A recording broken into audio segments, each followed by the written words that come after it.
अभी 3-4 दिन पहले एक बहुत बड़ा आदमी पकड़ा गया जिसके ऊपर नशे की तस्करी करने का आरोप है।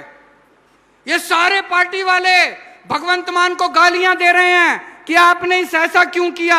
मैं आपसे पूछना चाहता हूं, नशे के तस्करों को पकड़ना चाहिए कि नहीं पकड़ना चाहिए? दोनों हाथ ऊपर खड़े करके बताओ कि नशे के तस्करों को पकड़ना चाहिए कि नशे के तस्करों को जेल भेजना चाहिए कि नहीं भेजना चाहिए। मैं इन सारे पार्टी वालों को कहना चाहता हूं, हमारी लड़ाई किसी पार्टी से नहीं है, हमारी लड़ाई किसी नेता से नहीं है, हम किसी के खिलाफ नहीं है, हम नशे के खिलाफ हैं। नशे ने हमारे युवाओं को बर्बाद कर दिया, नशे ने एक पूरी पीढ़ी को बर्बाद कर दिया, हमारे बच्चों को बर्बाद कर दिया। नशा बर्दाश्त नहीं हो सकता। मैं सारी पार्टियों से अपील करता हूं, अगर आपकी पार्टी का नेता भी नशा करता है उसको पार्टी से निकाल दो, उसको पुलिस को सौंप दो। हम सारी पार्टियों से अपील करते हैं, इस नशे के खिलाफ लड़ाई में आप हमारा साथ दो। चाहे किसी पार्टी का नेता हो, उसका किसी को साथ नहीं देना चाहिए। हम किसी पार्टी के खिलाफ नहीं है, किसी नेता के खिलाफ नहीं है, लेकिन नशा बर्दाश्त नहीं करेंगे, किसी हालत में नशा बर्दाश्त नहीं करेंगे।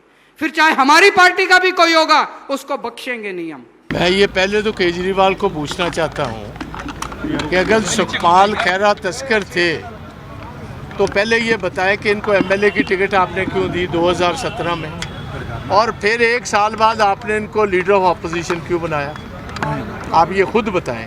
और फिर भगवंत मान ने वीडियो पर क्लैरिफिकेशन कैसे दी कि पॉलिटिकली मोटिवेटेड है, और मैं एफआईआर खुद पढ़ी है, इसमें खैरा साहब के खिलाफ कुछ नहीं है।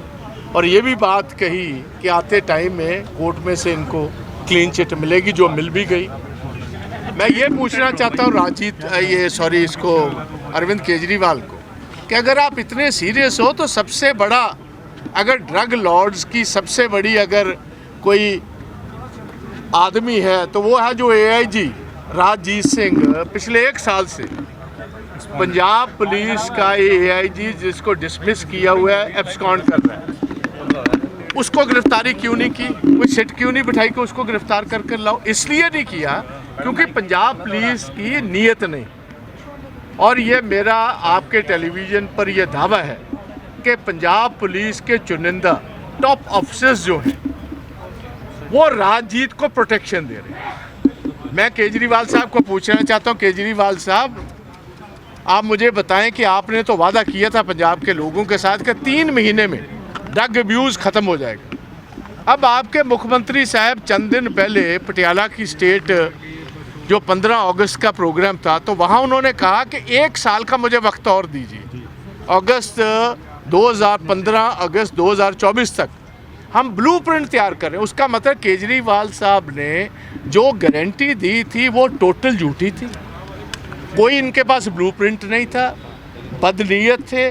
जैसे सारे पंजाब में हर एक बात पर नौजवान बच्चियों से, माताओं से, बहनों से प्रॉमिस किया, 18 साल की उम्र वाली हर लेडी को पंजाब में 1000 रुपये हम देंगे, कहाँ है वो? कभी नाम ही नहीं लिया। और ये